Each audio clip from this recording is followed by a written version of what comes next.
1번 지난 대선과 총선. 지난 22년 대선에서 2030 남녀는 지지 후보가 갈렸습니다. 한국 정치사에서 전례를 찾기 힘들 정도로 남녀 사이의 정치 성향이 갈렸다고 하는데요.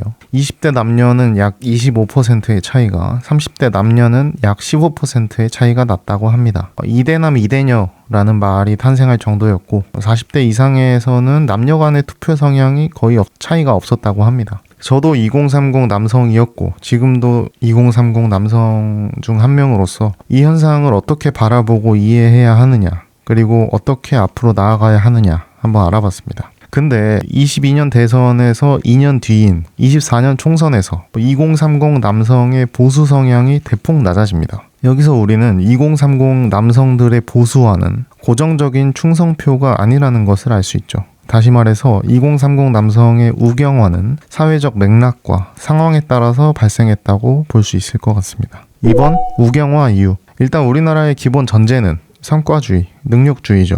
노력하면 누구나 잘 살 수 있다. 열심히 공부하고 열심히 일하면 돈 많이 벌 수 있다. 그렇게 배워서 성인이 됐더니 이제 갑자기 저성장 시대라고 하면서 위에 있는 사람들이 사다리를 차버린 것 같습니다. 개천에서 더 이상 용이 날 수 없다. 3루에서 태어난 사람과 1루에서 태어난 사람. 금수저, 흙수저.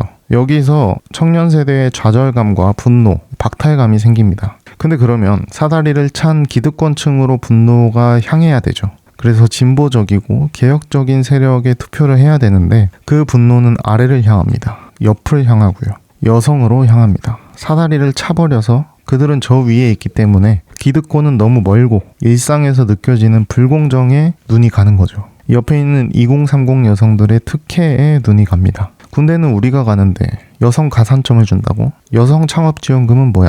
그래서 여성가족부 폐지라는 이 한마디에 2030 남성들은 투표에서 갑자기 존재감을 드러내기 시작합니다. 근데 이 일련의 과정들을 보시면 우리가 주의 깊게 봐야 할 지점이 세 군데 정도 있습니다. 1번 경쟁사회.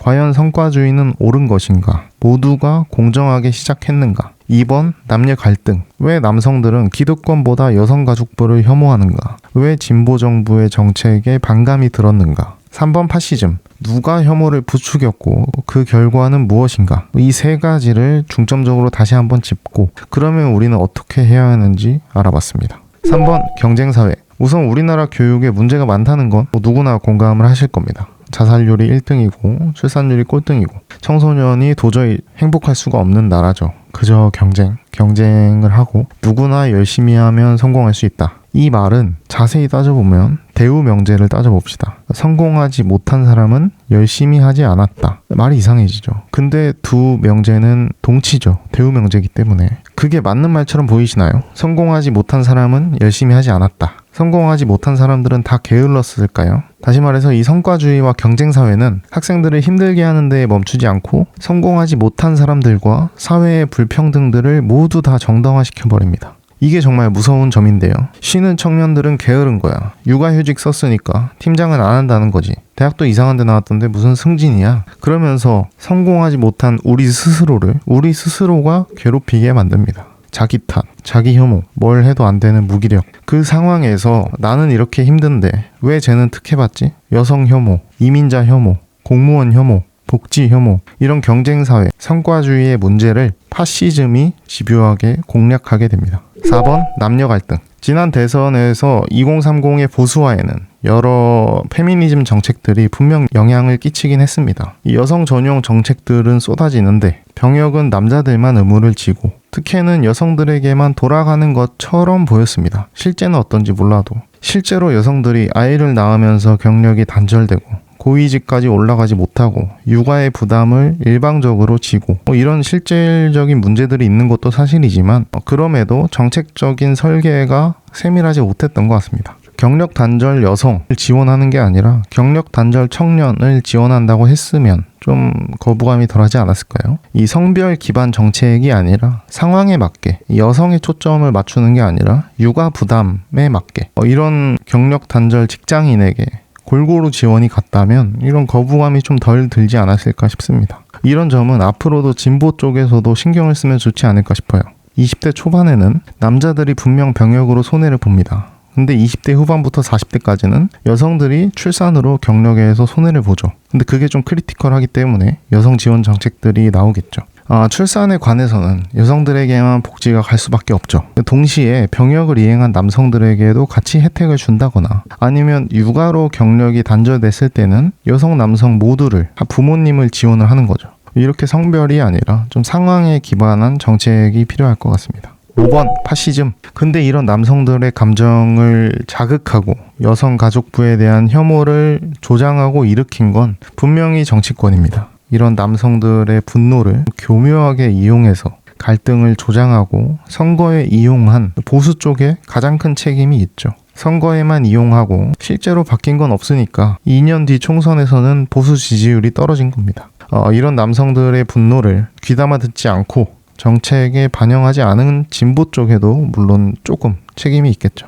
그리고 마지막으로 그런 분노와 감정에 선동당한 2030 남성들에게도 분명 책임이 있습니다. 남성들은 그런 분노를 투표를 통해서 보여줬지만 결과적으로 돌아온 것은 없었고 실제 정책이라든지 성과는 없었죠. 똑같이 우리는 계층 맨 아래에 있고 사다리는 치워졌으며 아랫동네에서 남녀가 갈라져서 싸우는 상황만 남았습니다. 6번 나아갈 길. 그래서 제가 말하고 싶은 것은 3가지입니다.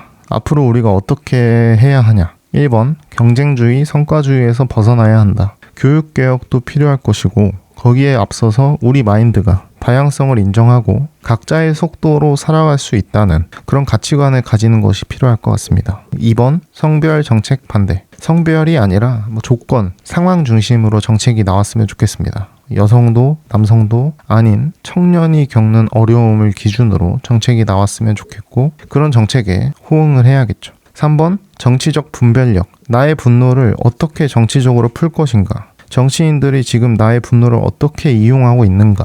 우리의 분노를 자극하지만 실제 정책은 얼마나 실효성이 있는가. 이 3가지를 가지고 우리가 정치를 바라본다면 아마 좀 느리더라도 조금 더 나은 세상이 되지 않을까 싶습니다. 지난 대선, 총선, 이제 좀 있을 대선까지도 2030 남성으로서 저도 투표를 하면서 많이 배우게 되는 것 같습니다. 그래서 2030 남성들이 단순하게 보수화가 돼버린 것은 아니고 공정하지 못한 세상에 분노를 했고 그 분노는 기득권이 아니라 특혜들로 향했으며 정치는 그 분노를 이용하고 갈등을 만들어서 이용했다. 2030 남성 중 한 명인 저는 이런 과정들을 통해서 좀 저 스스로의 분노를 더 깊이 들여다보게 됐고요. 더 이상 누구한테 이용당하지 않기 위해서 정치적 분별력도 높아지고 조금은 더 성숙해지지 않았나 싶습니다. 이렇게 한 걸음 한 걸음 이제 나아가다 보면 우리 시민들로 인해서 우리 세상이 좀 덜 불행한 사회가 되지 않을까 싶습니다. 감사합니다.